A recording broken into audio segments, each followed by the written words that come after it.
আসসালামু আলাইকুম। আপনারা এখন দেখতে পাচ্ছেন এটা একটা বিমডুলের বাসা।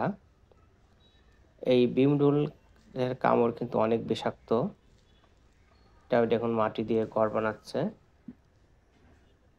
এটা কামড়ালে অনেক জ্বালাপোড়া করে। বিমরুল বলতে বা মৌমাছি কামড়ালে আমরা প্রাথমিক কি চিকিৎসা দেব এটা একটু আমরা জানার চেষ্টা করি। ফার্স্টে আমরা এই কামড়ানোর হুলটা বের করার চেষ্টা করব। হুলটা বের করার পরে যদি কাছে থাকে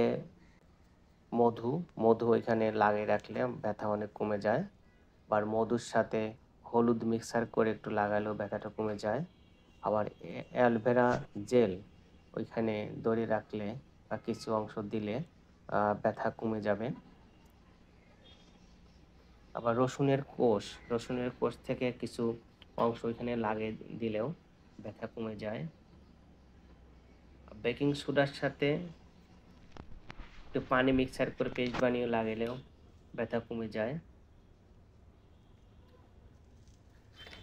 আর মধু লাগালে তো কমেই যায়। আবার ব্যথা জায়গাতে বরফের টুকরা ধরে রাখলেও ব্যথা অনেক কমে যায়। আর যদি বেশি পরিমাণে ব্যথা হয় এবং মাথা ব্যথা, বমি ভাব, চুলকানি,